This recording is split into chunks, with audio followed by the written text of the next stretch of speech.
Happy Holi সবাইকে। আশা করছি সবাই খুব সুন্দর করে দোল কাটিয়েছো। আর আমাদের এখানে একটু পরে হয়, তো আজকে শনিবার আমরা এখানকার দোল সেলিব্রেশনে ওখানে যাব। এখানে মোটামুটি বেশিরভাগ অনুষ্ঠানই ওই উইকেন্ড দেখে হয়, কারণ অন্যদিন তো সচরাচর ছুটি থাকে না। এই জন্যে শনিবার বা রবিবার যেদিন সববার ছুটি থাকে সেই দিন একটা বড় গ্রাউন্ডে একসাথে সবাই দোল খেলা হয়। এটাও বেশ অন্যরকম। বাড়ির দোল খেলাটা সম্পূর্ণ অন্যরকম, আর এখানকারটা একেবারে আলাদা। আমার কাছে তো দোল সবসময় স্পেশাল, কারণ প্রতি বছর আমাদের বাড়িতে দোলের দিন বড় করে অনুষ্ঠান করা হতো, ঠাকুরের পুজো করা হতো, কীর্তন হতো। কিন্তু এখন তো আর সেই সময়টায় বাড়ি যাওয়া হয়েই ওঠে না। ওই জন্য এখানে যেমন হয় সেখানেই ভালো করে মজা করে কাটাই। এদিকে আমি বানাচ্ছি সকালের ব্রেকফাস্ট, আর আজকে ব্রেকফাস্টে ওই ওটসটাই করছি। আমার কাছে এরকম সকালবেলায় একটু দুধ দিয়ে ফল দিয়ে ওটসটা বেশ ভালোই লাগে। সকালে ব্রেকফাস্টে ওটস করলে আমি সবসময় আগের দিন একটু মিশিয়ে সব কিছু রেখে দিই। তো আমি রাতের বেলায় দুধ, একটু দই ছিল তো দই, আর তার মধ্যে চিয়া সিড আর ওটস দিয়ে একসাথে মিশিয়ে রেখে দিয়েছিলাম। আর সকালে উঠে একটুখানি আরও দুধ অ্যাড করে ওটা একটুখানি গরম করে নিয়েছি, তাহলে বেশ একটু নরম নরম হয়, আরও বেশি ভালো লাগে। আর আমার যা যা ফল ছিল ঘরে সব কিছুই কুচি কুচি করে আমি দিয়ে দিই, তাহলে আর এক্সট্রা করে চিনিও দিতে হয় না, আর খেতেও ভালোই লাগে। আমার কাছে আপেল ছিল, তারপর আঙুর আর একটু আম ছিল, ওটাও দিয়েছি। আর তার সাথে একটুখানি ব্লুবেরি দিচ্ছি, আর লাস্টে একটুখানি আমন্ড কুচিয়ে দিয়েছি, আর তার সাথে একটুখানি ওই দারুচিনির গুঁড়ো। ব্যাস, এই হয়ে গেল আজকের ব্রেকফাস্ট। আজকের দিনটা একেবারেই মেঘলা, আর থেকে থেকে এত হাওয়া দিচ্ছে। তো এখানে আমি চলে এলাম আমার গাছগুলোকে একবার করে দেখতে। আমি প্রতিদিন একবার করে দেখে যাই যে এই গাছগুলো বেরোলো কি না। তো আমি ওই ফুলের বীজগুলো এনেছিলাম, আর সেইগুলো ওইখানে যেরমভাবে লেখা ছিল ঠিক সেইভাবে আমি ওইখানে বুনে দিয়েছি। আর আমি প্রতিদিন একবার করে এসে দেখি যে হলো কি না। আর এখন কেবল এই কালকেই এই ছোট ছোট একটা দুটো বেরিয়েছে, আর আজকে আরও কয়েকটা হয়েছে। তো এইগুলোই দেখছিলাম। আর প্রতিদিন ঠিকঠাক করে একটু করে জল দিয়ে দিই, কারণ জায়গাটা শুকিয়ে গেলে তাহলে তো আবার বাদ বাকি চারাগুলো বেরোবে না। এটাকে আবার সামনের দিকে এনে রেখে দিলাম, কারণ এই সামনে থাকলে বৃষ্টি হয়ে খুব বেশি জল ভরে যাবে, ওই জন্য আমি দূরে রেখে দিই। তো এখন দেখি একটুখানি জল দিয়ে দিই। আমি আরও বীজ এনেছিলাম, তো এখানে শুধুমাত্র এক রকমেরই বীজ লাগিয়েছি, আর আরও যে এক রকম আছে সেটা ঘরে লাগানো আছে, ওটাও একটু পরে দেখাচ্ছি। এই বীজটা তবুও ভালোই ছিল, একটু বড় বড়, কিন্তু ওইটা এত সূক্ষ্ম ছিল, একটা সর্ষে দানায় মনে হয় 4টে বীজ হবে, এত সূক্ষ্ম। আমি একটু ভয় পাচ্ছিলাম যে ওটায় চারা বেরোবে কি না, কিন্তু ওটাতেও ছোট ছোট চারা বেরোচ্ছে। আর এই যে ফুল গাছটা, আমার এত ভালো লেগেছিল এটা। কখনো কখনো মনে হয় গাঁদা ফুলের মতো, আবার কখনো কখনো হলুদ গোলাপ মনে হয়। তো এই বড় যে ফুলটা, এইটা আমি কেটে দিলাম, কারণ ওই ফুলটা বেশ একটু শুকিয়েও এসছে, আর চারদিক দিয়ে এতগুলো কুঁড়ি বেরিয়েছে, তো ওইগুলো ভালো মতো হওয়ার জন্য ওই বড় যে ফুলটা ছিল ওটাকে কেটে দিলাম। আর তারপর আমি এখানে পুঁতে রেখে দিলাম। আর এগুলো তো রেখে দিলে সারি হয়ে যায়, ওই জন্য আমি আর ফেলে দিলাম না। এদিকে এখানে ওই পুদিনা গাছটাও আবার জ্যান্ত হয়ে উঠছে, বেশ ভালোই হয়েছে। এই জায়গাটায় এলে এখানে একটা পুদিনা গাছ, আর এখানে একটা ইটালিয়ান বেসিল গাছ, এগুলোতে থাকায় এখানে স্মেলটা এত সুন্দর হয়, আর তার সাথে রান্নাতেও আবার ইউজ হয়ে যায়। আর এই যে ঘরে যে বীজটা বুনেছি বললাম, এই হচ্ছে সেটা। একেবারে প্লাস্টিক দিয়ে জড়িয়ে আমি রেখে দিয়েছি, যাতে ওই জলটা আর নিচে কোনোভাবে না পড়ে। আর এইটা একটা ফলের বাস্কেট ছিল, আর ওটার মধ্যে আমি মাটি দিয়ে দিয়েছি, আর বেশ ছোট ছোট একদম সূক্ষ্ম সূক্ষ্ম চারা বেরিয়েছে।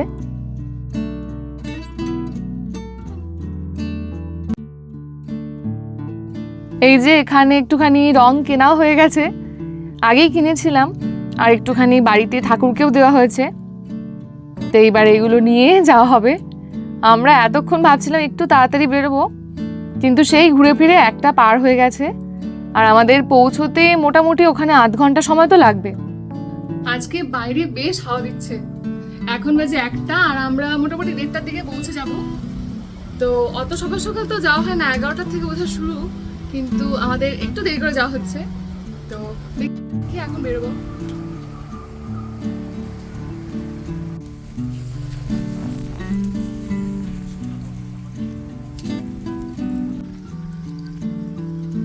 আজকে থেকে থেকে বেশ হাওয়া আছে, কিন্তু বৃষ্টি নেই একটু, ওই জন্য কোনো চাপ নেই। হাওয়া হলেও বৃষ্টি না হলে ওখানে আর কোনো সমস্যা হবে না। তো আমরা ওখানে যাওয়ার আগে একবার আমাদের লিজিং অফিসের ওখানে ঢুকবো। তো আমাদের এখানে একটা ভালো জিনিস আছে, আবার তার সাথে সাথে কখনো কখনো খারাপও। সেটা হচ্ছে কখনো কখনো ওই যে পার্সেল ডেলিভারি দিতে আসে, তো বেশিরভাগ সময় ওই বাড়ির সামনে দিয়ে যায়, একদম রুমের সামনে। কিন্তু কখনো কখনো আমাদের এখানে লিজিং অফিসের ওখানে একটা রুম আছে, তো ওখানে রেখে যায়। এটার একটা ভালো দিক যে যদি কেউ বাড়িতে না থাকে তাহলে ওই জিনিসটা ওখানেই থাকবে আর পরে নিয়ে আসা যায়। কিন্তু কখনো কখনো এরম হয় যে জিনিসটা ওখানে থাকলে অনেক জিনিসের সঙ্গে মিশে যায় আর খুঁজে পাওয়া যায় না। এই জন্যে আমরা আগে ভাবছি যে যে জিনিসটা কালকে এসেছে ওটা ওখান থেকে আজকে নিয়ে নেব যাওয়ার সময়। এই হারিয়ে যাওয়া একবার হয়ে গেছে আমাদের, এই ভয়ে ভয়ে কোনো কিছু এখানে এলে ওই জন্য তাড়াতাড়ি নিয়ে যাওয়ার চেষ্টা করি। ওই হারিয়ে গেলে আবার ওটাকে খোঁজো, না হলে আবার ওদের কল করে জানাও, এগুলো ভীষণই ঝামেলা মনে হয়। ওই জন্যে আজকে আগে যাওয়ার আগে এটাই নিয়ে নিলাম।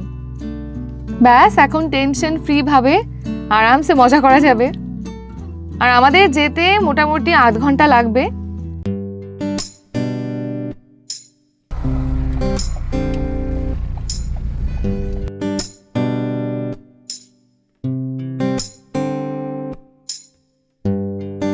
আমরা চলে তো এলাম, কিন্তু এখানে পার্কিংয়ে বেশ ভিড়। সামনের যেগুলো ছিল সেগুলো তো আগেই মোটামুটি ভরে গেছে, তো ওই জন্য আমরা একটু দূরের পার্কিংয়ে এলাম।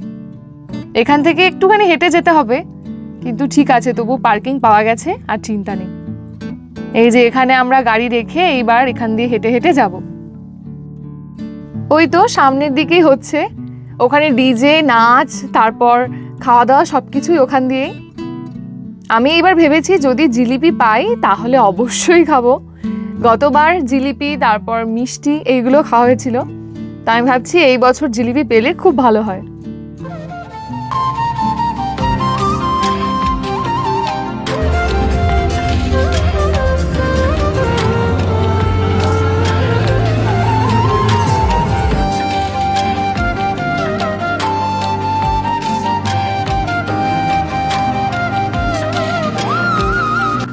কিছুক্ষণ আমরা এই ডিজের এদিকে থেকে এবার ভাবলাম যে কি কি খাবার এসেছে ওইগুলো আগে দেখে আসি। এটা তো একদিক দিয়ে একরকম মেলা, আর কিছু খাবার না খেলে তাহলে তো হবেই না। মিষ্টির সেরকম দোকান তো সামনে পেলাম না, ওই জন্য এখানে এলাম।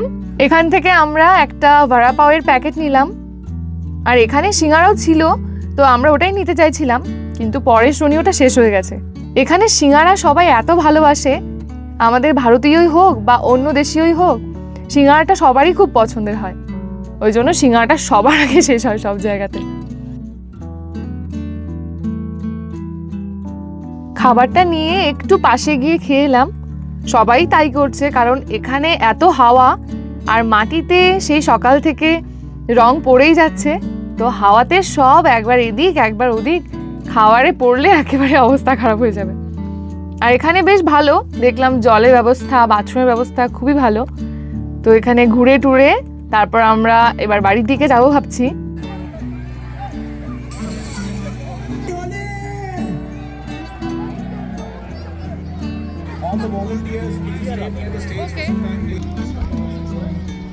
হোলি খেলে একেবারে অবস্থা খারাপ, তবু এখানে একটা জিনিস ভালো যে কোনো জল নেই, ওই জন্যে একটু ঝাড়লে পারে মোটামুটি কমে যায়, আর গাড়িতে যেতেও তাহলে অসুবিধা হবে না।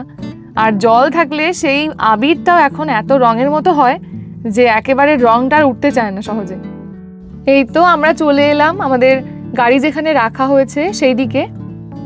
এখন একেবারে শেষের দিকে, আর এখন পুরো জায়গাটা ফাঁকা হয়ে গেছে।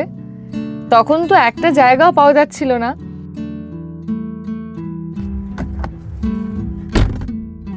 এবছর আটলান্টাতে ভালোই দোল কাটলো, আর তাহলে আজকের ব্লগটা এখানেই শেষ করছি।